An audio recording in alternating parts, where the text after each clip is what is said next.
It's a puzzling round of Find the Stowaway. At the point when we wonder about the photos taken during manned space missions, an essential detail generally seems to be missing, to be specific, the stars. But why is that so? After all, it's not difficult to recognize the thousands and millions of sparkling stars overhead on Earth.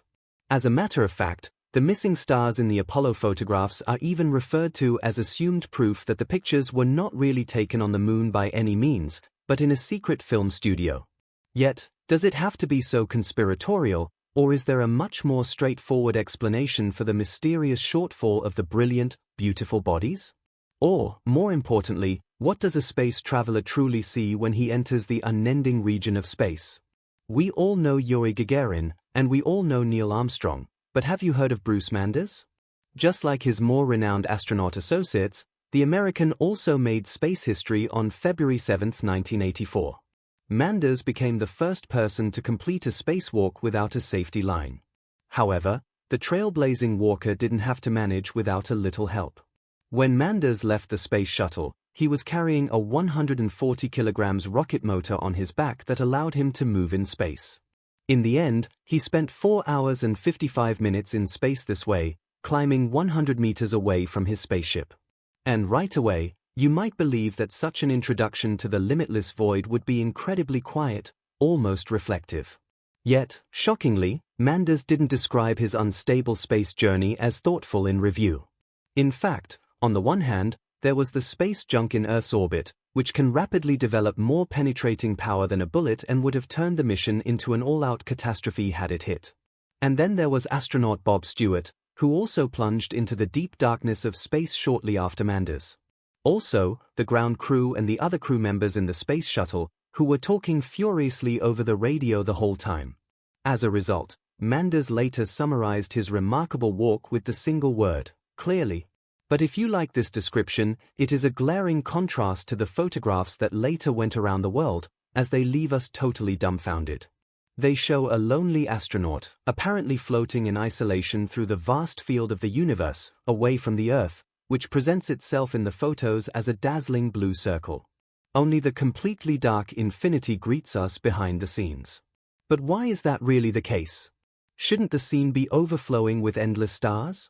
Well, of course, it should. After all, our Milky Way alone is home to an estimated 100 to 200 billion of these gleaming arrangements.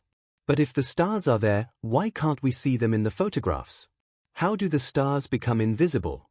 Another mission, same picture. As is well known, the photographs of the Apollo 11 mission also show a confusing heavenly game of Find the Stowaway. But shouldn't the stars have been especially easy to see due to the moon's lack of atmosphere? Well, you may think so, and where the brilliant, great bodies are hard to come by, it is considered more probable in certain circles that it was too difficult for the set designers in their secret film studios to reproduce the thousands and millions of stars in the right constellations. The official explanation, on the other hand, sounds somewhat different, and it justifies the non-appearance of stars with the short exposure time of the photographs. Essentially, the surface of the moon reflected the sunlight so strongly that not even the astronauts themselves could see the stars. To make the weak objects in the background visible, the pictures would have had to be exposed for much longer. But this would have resulted in the astronauts and the lunar surface being overexposed and, therefore, unrecognizable. A short exposure time conceals the stars overhead, but consequently, it shows the real subject of the photos, the Apollo astronauts at work on the moon. And, of course, NASA didn't send people to the moon to capture especially impressive pictures of the brilliant sky. After all, this could also be done from Earth. Thus, the cameras were purposely set to short exposure times, and anyone can easily check for themselves that this is accompanied by the optical disappearance of the stars. Considering that the Earth's atmosphere is relatively transparent to light, anyone who snaps a picture of the night sky with a short exposure time will see that no stars are visible in it. And generally, we should not forget that the stars in the photographs taken by the space missions are not isolated. In other words, the darkness of space is always distorted by the bright surroundings of the astronauts, the spaceship, the space station, the crew, and, of course, solar radiation, which all produce a huge amount of light that dominates the background stars, which are nearly faint. This effect is already obvious to us when we look at a street lamp that lights up the night sky nearby and makes the stars invisible.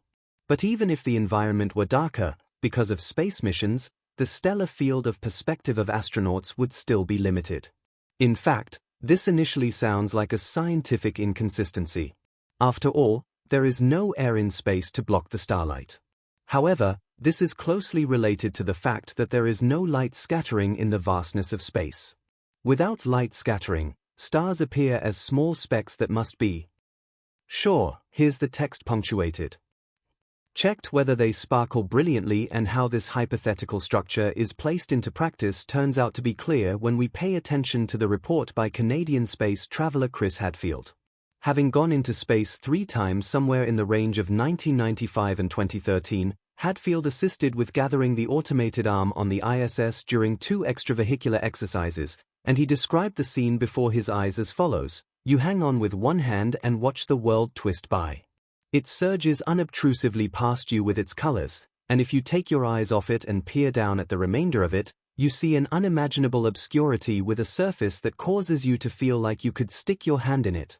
What Neil Armstrong reported about his perspective on space sounds very much like what the first man on the moon said. He mentioned that the sky is completely dark when you take a gander at it from the moon, very much like from the CIS lunar space, the space between the Earth and the moon. Armstrong also noticed that from the lunar surface, he could see the Earth and the Sun, but no stars. However, maybe he was fortunate to have the option to see anything at all after the Apollo 11 mission, given that space explorers with poor vision and technical obstacles have had difficulties in space. At this point, it should be noted that, although the perspective on the Earth from space is an extraordinary experience, it's also connected with high risks. In reality, around 2/3 of space travelers on long-term missions report that their vision is quickly disintegrating. In the case of John Phillips, his vision even decreased from 100% to 20% following a half-year in orbit. But why is that actually the case? Well, in this respect, NASA specialists have found that the alleged visual weakness and intracranial pressure, or VIP condition for short, isn't due to the brilliant reflection of any surfaces, but to the effects of weightlessness. This is because it causes the amount of cerebral fluid to increase substantially, which then pushes on the highly sensitive structures in the eye. The result is reduced blood flow and damage to the optic nerve. Tragically, studies have shown that this twisting inside the eye and the related visual disability don't always disappear after the astronauts return to Earth, which makes the camera-based perspective on space appear to be a lot better. Well, for as long as it wasn't really restricted, of course, but is it really later after all? We all know those space photographs that blow our mind with their marvelous subtleties, and they do indeed show stars. However, the subtleties of the establishments for a successful picture in space are laid ahead of time. Unlike our students, most space cameras are not equipped with holes that allow them to adjust to changing light circumstances. Rather, scientists anticipate the lighting conditions that a camera will experience during its mission and develop the instruments accordingly, ensuring that the openings are properly measured for the scope of anticipated targets. Then, as already mentioned, there is the exposure time. Consistent with the maxim, longer exposure times catch more light. The pictures that show us the night sky as a brilliant display are long-term exposures that often last many minutes. Furthermore, now space cameras are also capable of covering a very extensive range of exposure settings. For instance, the technical eye of NASA's New Horizons probe is capable of taking pictures with exposure times between 1 millisecond and 30 seconds. When the spacecraft passed Jupiter, which is much closer to the Sun and thus significantly brighter than Pluto, the shortest exposure time was selected for the distant structures of the Kuiper belt. The longest exposure time was used for the most distant objects. This also answers another much-asked question about space pictures: how could cameras take pictures such a long way from the Sun, where the light is so weak? The answer to this question lies in a mix of highly sensitive cameras and, if necessary, long exposures. But what happens when the cameras are not sensitive enough for their mission? This becomes clear when we look at a few old Voyager 2 images, initially intended for the conditions on Jupiter and Saturn. The camera crashed while trying to capture the details in the general darkness of Neptune. As a result, the best Voyager 2 pictures of Neptune's moon Proteus just look like a heavenly body when we close both eyes. And would like to remind you to tap on the 2 buttons beneath our video, start with a thumbs up, and then subscribe so you never miss another post from us in the future. We'll see you soon. Let me know if you'd like any further adjustments.